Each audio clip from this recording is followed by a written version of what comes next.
Assalamualaikum warahmatullahi wabarakatuh. Jumpa lagi dengan Feli di channel Feli Safriani. Baiklah Bapak Ibu, kita lanjutkan kembali pembahasan soal tes P3K tahap ketiga. Ini sudah program ke-18. Materi teknis profesional PGSD. Kali ini kita akan membahas materi IPS, bagian yang pertama. Bagi Bapak Ibu yang belum subscribe, jangan lupa untuk subscribe terlebih dahulu. Terima kasih. Soal pertama.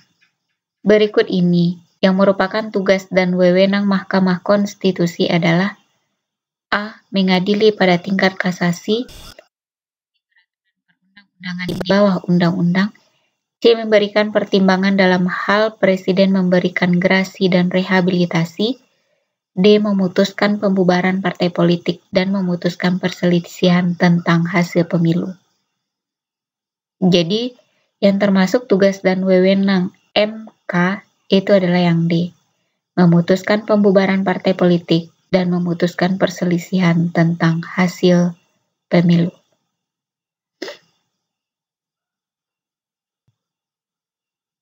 Soal kedua. Perhatikan pernyataan di bawah ini. 1. Memberikan pertimbangan pada Presiden dalam hal grasi dan rehabilitasi. 2. Memutuskan pembubaran partai politik. 3. Mengadili pada tingkat kasasi. 4.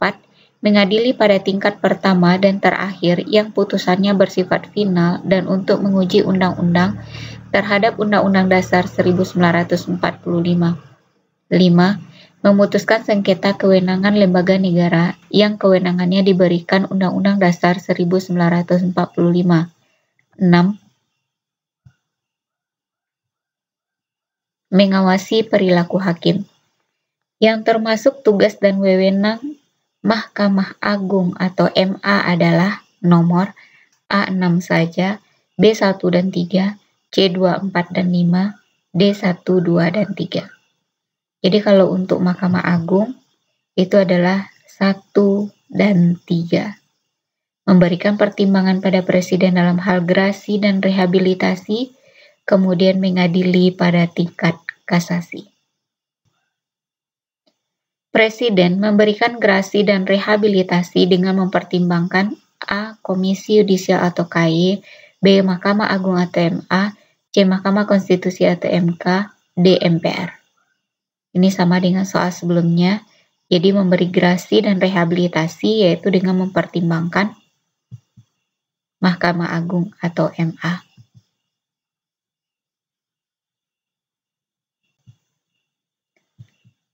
Kita bahas Bapak Ibu, tugas dari lembaga eksekutif, legislatif, dan yudikatif. Lembaga legislatif. Yang termasuk ke dalam lembaga legislatif itu adalah DPR, MPR, dan DPD. Tugasnya mengubah dan menetapkan undang-undang dasar. Lembaga eksekutif, yang termasuk lembaga eksekutif itu adalah Presiden, Wakil Presiden, Kementerian Negara, pejabat setingkat menteri, dan lembaga pemerintahan non-kementerian. Fungsinya atau tugasnya adalah menjalankan pemerintahan dan pembangunan sesuai undang-undang. Ketiga, tugas lembaga yudikatif. Yang termasuk lembaga yudikatif itu adalah Mahkamah Agung atau MA, Mahkamah Konstitusi atau MK, dan Komisi Yudisial atau KY. Tugas dan wewenang masing-masing lembaga yudikatif ini. Yang pertama, tugas dan wewenang MK. Mengadili pada tingkat pertama dan terakhir yang putusannya bersifat final untuk menguji undang-undang terhadap Undang-Undang Dasar 1945. 2. Memutuskan sengketa kewenangan lembaga negara yang kewenangannya diberikan Undang-Undang Dasar 1945. 3. Memutuskan pembubaran partai politik. Yang keempat, memutuskan perselisihan tentang hasil pemilu. Ini adalah 4 tugas dan wewenang Mahkamah Konstitusi. Selanjutnya tugas dan wewenang MA atau Mahkamah Agung. 1. Mengadili pada tingkat kasasi 2. Menguji peraturan perundang-undangan. 3. Memberikan pertimbangan pada presiden dalam hal gerasi dan rehabilitasi. Kemudian terakhir, tugas dan wewenang Komisi Yudisial. 1. Mengawasi perilaku hakim. 2. Mengusulkan hakim agung. 3. Menjaga kehormatan hakim.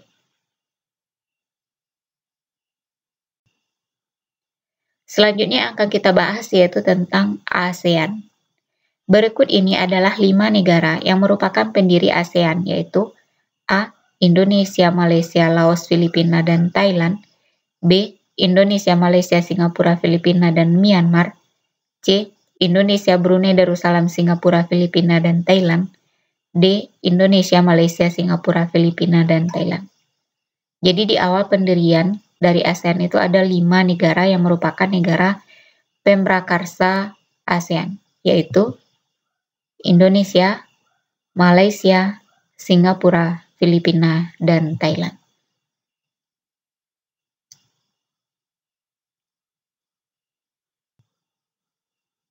Soal kedua, perhatikan pernyataan di bawah ini. 1. Memberikan pertimbangan pada presiden dalam hal gerasi dan rehabilitasi. 2. Memutuskan pembubaran partai politik. 3. Mengadili pada tingkat kasasi. 4.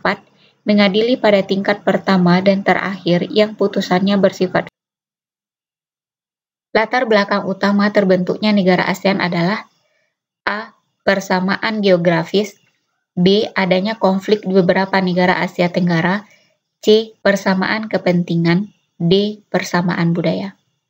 Jadi semuanya ini memang hal yang melatar belakangi terbentuknya ASEAN. Namun yang utama itu adalah yang B.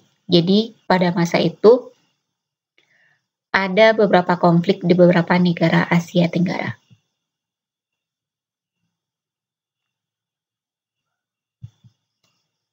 Latar belakang terbentuknya ASEAN. Yang pertama, adanya konflik di beberapa negara Asia Tenggara.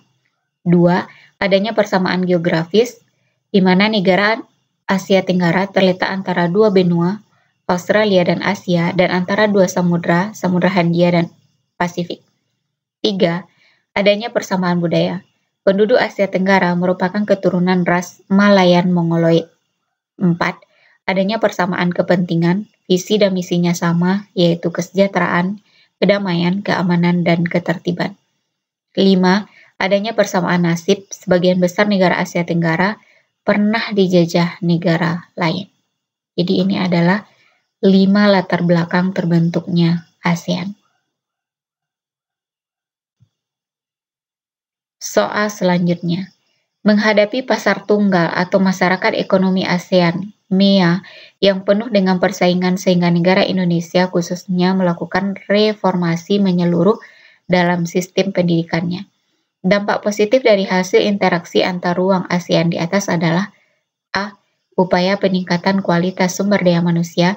B. Terjadi peningkatan kualitas dan kuantitas ekspor.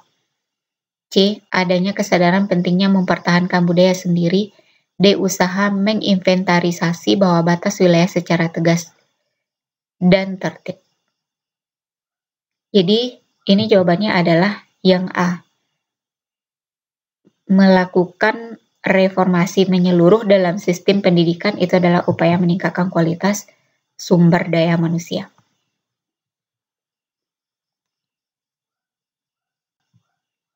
Selanjutnya, penyelenggaraan pesta olahraga setiap 2 tahun sekali melalui SEA Games merupakan bentuk kerjasama antar ruang ASEAN di bidang A. Politik, B. Seni budaya, C. Ekonomi, D. Keamanan. Jawabannya itu adalah seni budaya. Jadi pesta olahraga SEA Games 2 tahun sekali itu adalah kerjasama di bidang seni budaya. Berikut ini adalah perwakilan-perwakilan negara Asia Tenggara saat di awal pendirian ASEAN. 1. Adam Malik. 2. Tun Abdul Razak. 3. Sinat Tambi Rajaratnam. 4.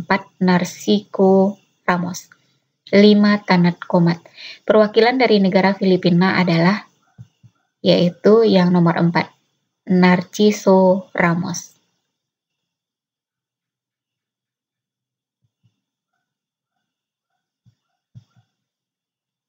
5 tokoh pendiri ASEAN. Jadi ada 5 negara yang memprakarsai terbentuknya ASEAN. Perwakilannya pada saat itu dari Indonesia, Menteri Luar Negeri ada Malik. Kemudian dari Malaysia, Wakil Perdana Menterinya Tun Abdul Razak. Dari Singapura yaitu Menteri Luar Negerinya Sinnathamby Rajaratnam. Dari Filipina yaitu Menteri Luar Negerinya Narciso Ramos. Dan dari Thailand yaitu Menteri Luar Negerinya Tanat Komat. Jakarta Informal Meeting bertujuan untuk A. Membentuk aliansi militer, B. Membangun pabrik pupuk, C. Mendamaikan negara yang bertikai, D. Membentuk pabrik tekstil. Jadi JIM ini pernah dilaksanakan di Jakarta 2 kali. Tujuannya itu adalah mendamaikan negara yang bertikai. Negara yang bertikai itu adalah negara-negara anggota ASEAN. Jadi Jakarta Informal Meeting diadakan di Bogor tanggal 5 sampai dengan 28 Juli 1988 dan Jakarta pada tanggal 9 sampai 21 Februari tahun 1989. Tujuannya untuk mewujudkan perdamaian atau menyelesaikan konflik bersenjata antara dua negara bertetangga di semenanjung Indochina yaitu Kamboja dan Vietnam.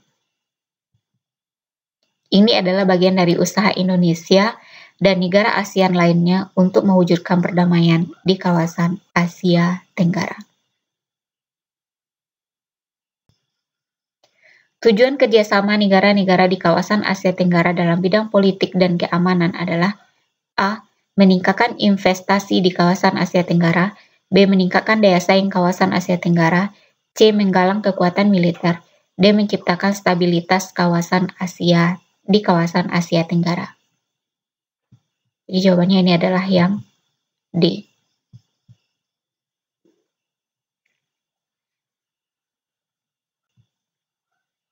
Selanjutnya, pendirian pabrik pupuk di kawasan Asia Tenggara adalah bentuk pengembangan kerjasama di bidang A. Pendidikan, B. Sosial, C. Perdagangan, D. Perindustrian.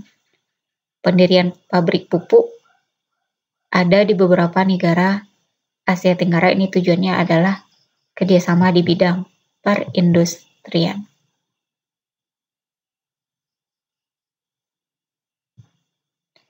Perjanjian mengenai kawasan damai, bebas, dan netral di Asia Tenggara adalah A. Treaty of Amity and Cooperation in Southeast Asia, B. Perjanjian kawasan bebas nuklir, C. Zone of Peace, Freedom, and Neutrality atau ZOPFAN, D. Komunitas Keamanan ASEAN.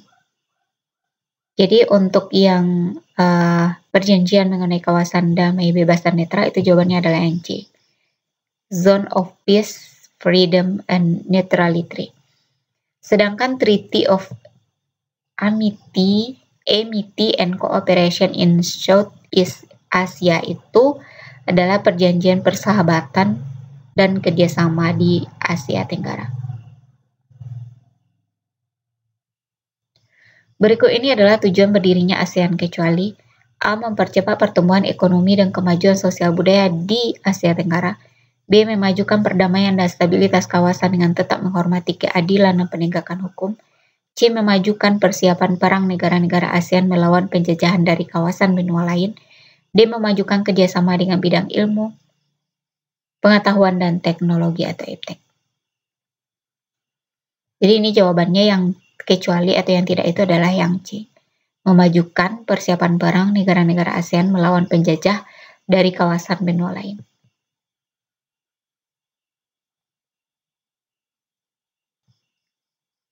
Warna biru dalam lambang ASEAN melambangkan A. Kestabilan dan kedamaian, B. Keberanian negara-negara ASEAN, C. Perdagangan dan perekonomian, D. Kesetiaan dan persaudaraan. Jadi ASEAN itu punya lambang, kalau yang warna biru itu artinya adalah kestabilan dan kedamaian.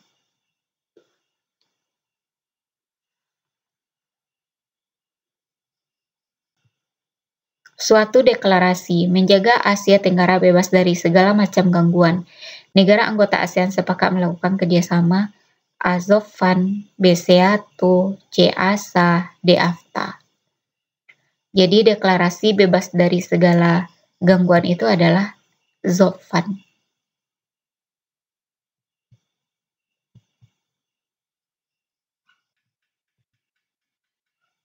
Bentuk kerjasama ASEAN di bidang ekonomi. 1. Pembukaan pusat promosi ASEAN di Jepang, yaitu sektor perdagangan, pariwisata, dan investasi. 2. Penyelenggaraan proyek industri. Yang pertama, ASEAN Aceh Fertilize Project, pabrik pupuknya di Indonesia. ASEAN Urea Project, yaitu pabrik pupuk di Malaysia. ASEAN Copper Fabrication Project, pabrik tembaga di Filipina. Roksal Soda As Project, yaitu pabrik abu soda di Thailand. Kemudian pembentukan pasar tunggal di kawasan Asia Tenggara atau MEA, Masyarakat Ekonomi ASEAN di akhir 2015. 4. Kooperasi ASEAN, ASEAN Cooperative Organization atau ACO. Kemudian bentuk kerjasama di bidang politik. Yang pertama ZOFAN, ini yang tadi, Zone of Peace, Freedom, and Neutrality, zona damai, kebebasan dan netralitas. Kedua, SEATO, Southeast Asia Treaty Organization, adalah organisasi untuk pertahanan politik. Ketiga, AFTA, ASEAN Free Trade Area, blok perdagangan kesepakatan dengan asosiasi negara-negara Asia Tenggara untuk mendukung manufaktur lokal di semua negara ASEAN. 4. ASA, Association of Southeast Asia, kerjasama region untuk mendorong pembangunan kawasan di Asia Tenggara. Lalu kerjasama dalam bidang pertahanan keamanan. Ada MLAT, Traktat Bantuan Hukum Timbal Balik di bidang pidana. Treaty of Mutual Assistance in Criminal Matters. 2. ACCT, Konferensi ASEAN tentang Pemberantasan Terorisme, ASEAN Convention on Counter-Terrorism. Ketiga, ada ADMM, Pertemuan Para Menteri Pertahanan, Defense Minister Meeting, yang bertujuan untuk mempromosikan perdamaian dan stabilitas kawasan melalui dialog serta kerjasama di bidang pertahanan dan keamanan. 4. Penyelesaian sengketa Laut Cina Selatan. 5. Kerjasama pemberantasan kejahatan lintas negara, perdagangan obat terlarang, penyelundupan, dan perdagangan senjata ringan dan manusia serta bajak laut.